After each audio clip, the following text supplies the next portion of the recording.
E aí, pessoas que não trabalham para a mídia estatal britânica, tudo bem com vocês?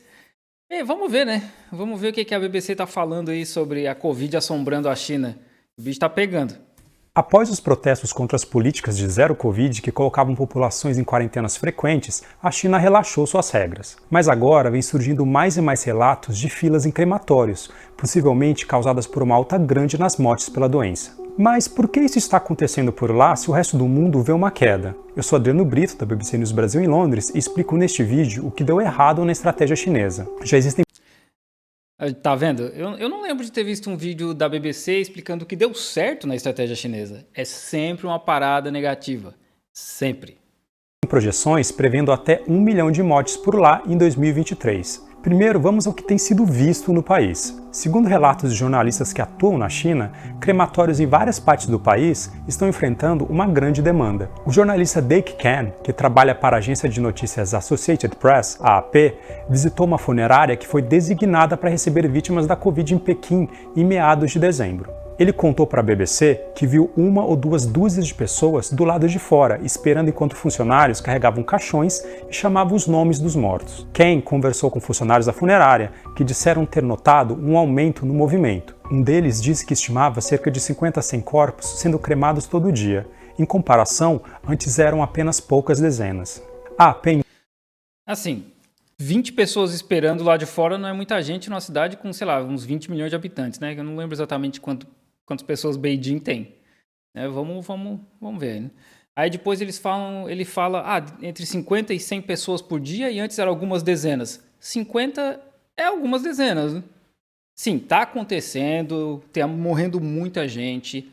E como não se testa mais, a gente não sabe quem tá morrendo de Covid.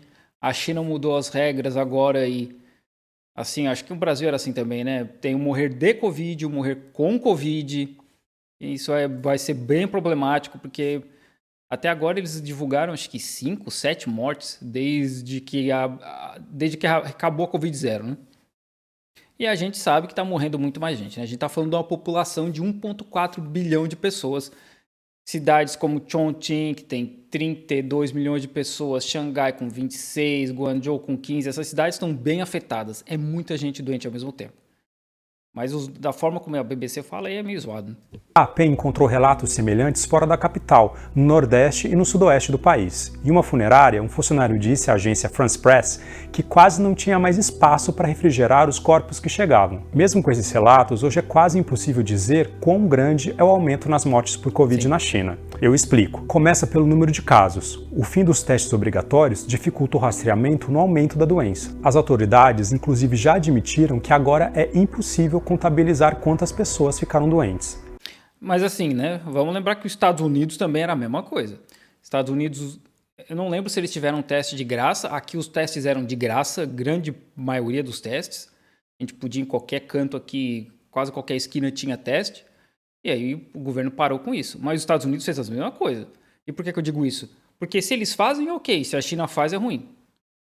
E mesmo com essas filas em funerárias, o governo relatou apenas 2 mortes por Covid no último dia 19 de dezembro e 5 no dia seguinte. Zoado. Foram as primeiras registradas em 2 semanas. O jornalista Dake Can disse ter conversado com pessoas que contaram terem perdido parentes que testaram positivo para Covid no período em que mortes não foram registradas pelo governo. Segundo ele, essa é uma questão complicada, por causa da forma como a China contabiliza as mortes. Exemplo disso é que recentemente as autoridades chinesas revelaram que só as mortes causadas por pneumonia e insuficiência respiratória após contrair Covid serão classificadas como mortes por Covid. Ou seja, ataques cardíacos ou doenças cardiovasculares que causam a morte de pessoas infectadas não receberão essa classificação, por exemplo. Os registros oficiais da China apontam pouco mais de 5.200 mortes por Covid desde o início da pandemia. É um número muito baixo para os padrões globais.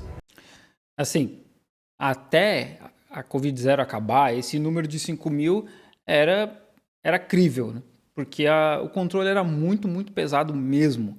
E aí quem ficava doente era fácil tratar. Agora hoje, olha, eu chuto que está morrendo alguns milhares por dia. Porque, de novo, a gente está falando de uma população muito grande no inverno e na época de gripe.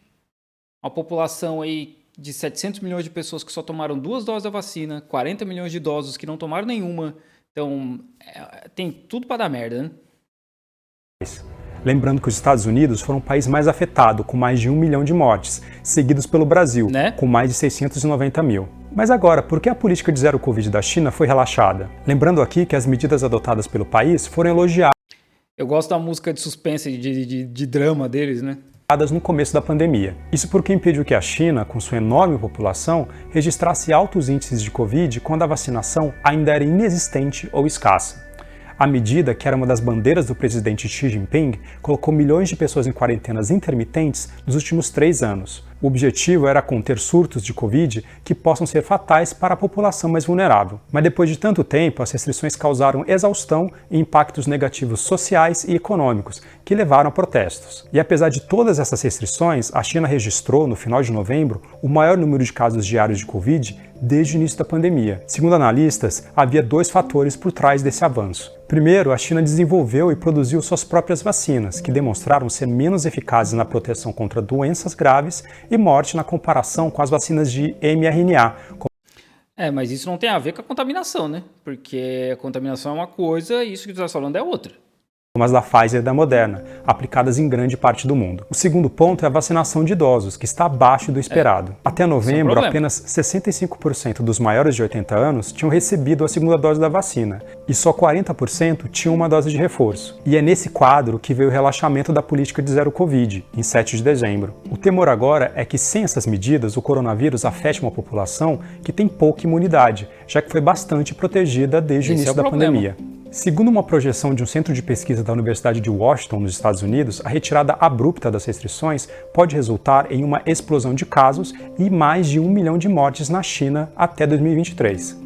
E assim, esse número é um número bem realístico, porque na época que Shanghai estava fechada, né, que eu estava lá em lockdown, teve um estudo também de uma universidade nos Estados Unidos com pesquisadores chineses que era nessa faixa aí, de entre 1 milhão e entre 5 milhões de mortos se tivesse deixado rolar, se eles não tivessem fechado Shanghai em abril. Então esse 1 milhão de mortos é um número bem realístico, até porque a China falou essa semana, eu tenho que tentar achar esse link, que é o governo disse que vai ter aí entre 0,09% e 0,16% de mortos entre os infectados. Aplica isso aí para 1,4 bilhão de pessoas. Ou vamos chutar que, sei lá, 800 milhões de pessoas pegam Covid. Já dá 700 mil. 800 mil, por aí, né? Já dá muita gente se a gente pegar o 0,09%. Então, vai morrer muita gente. Isso é certeza. Só que a economia da China estava indo pro buraco, né?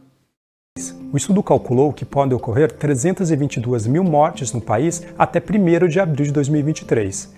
É quando as infecções atingiriam o pico. O problema aqui é que o número de pessoas suscetíveis manteria transmissão ainda por meses depois disso. Olha só o que disse o diretor desse instituto. A política de zero Covid da China pode ter sido eficaz em manter as variantes anteriores do vírus sob controle, mas a alta transmissibilidade das variantes Omicron tornou impossível sustentar isso. O epidemiologista Wu Zunyu, um dos principais especialistas no tema na China, afirmou numa conferência acreditar que o país verá 3 ondas de alta nos casos. Segundo ele, a primeira está ocorrendo agora, com um pico de infecções esperado para meados de janeiro. A seguir, uma segunda onda seria desencadeada por viagens em massa no início do ano, durante as comemorações do Ano Novo Lunar, que começam em 21 de janeiro. Milhões de pessoas costumam viajar nessa época para passar o feriado com Assim, tem província que já está no pico.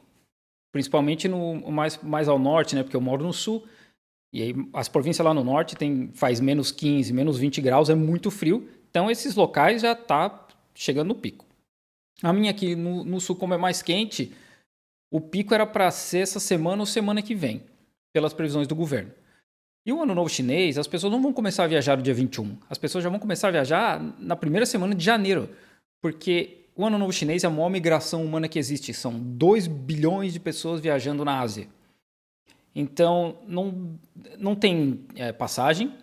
Na época exata do Ano Novo Chinês não tem passagem, então você tem que comprar na primeira semana de janeiro para voltar uma semana depois do Ano Novo Chinês. Tem fábrica que para por 3 semanas. É um troço absurdo, é descomunal a quantidade de gente viajando. Então realmente vai ser o pico agora, e a hora que essa galera toda começar a viajar pelo país inteiro e para fora da China, vai ser outro pico também. feriado com a família. A terceira onda ocorreria entre o final de fevereiro e o início de março, quando as pessoas voltam ao trabalho depois do feriado. Sim. As autoridades chinesas reconheceram o risco de novas mutações do coronavírus surgirem no surto atual, mas minimizaram as chances de eventuais novas versões do vírus serem mais transmissíveis ou letais. A gente vai acompanhar a situação na China de perto. Por hora, eu fico por aqui. Obrigado pela audiência e até a próxima. Mas não explicou por que que a Covid-0 deu errado. Quais são os erros, né, da Covid-0 até agora, assim, tirando a parte da vacinação, né? Porque, no meu ponto de vista, o maior problema foi a China fechou por, vamos chutar, quase 3 anos, né? A Covid-0 mesmo apertou ano passado. Eles tiveram tempo para produzir toneladas de remédios, toneladas de paracetamol e ibuprofeno e deixar de reserva, toneladas de teste rápido, toneladas de máscara, sabe? Preparar mesmo para a abertura e vacinar todo mundo. Porque o que eles estão fazendo agora é indo bater de porta em porta para vacinar as pessoas que não foram vacinadas ainda. Por que não fizeram isso desde o ano passado? A gente falou isso quando estava em Xangai. Estava todo mundo trancado em casa. Eles sabiam todo mundo o endereço de todo mundo, quem não tomou vacina, vai de porta em porta e vacina todo mundo. E a gente não consegue entender por que isso não foi feito. Então, para mim, esses foram os maiores erros dessa abertura agora, né? Porque eles tinham que abrir, a economia da China está indo cada vez pior. Se eu não me engano, novembro foi o pior mês de venda de carro desde 2008. E aí o Congresso do Partido já tinha passado também. Eles nunca abririam a China antes do Congresso do Partido para ter essa zona durante o Congresso. Então, agora a gente aqui resta esperar e se cuidar e ver como é que vai ficar a situação. Na minha empresa hoje, meu time cerca de 60%, 70% está fora porque está doente. E é isso aí, né? É torcer para quantidade morrer o mínimo possível de gente e continuando.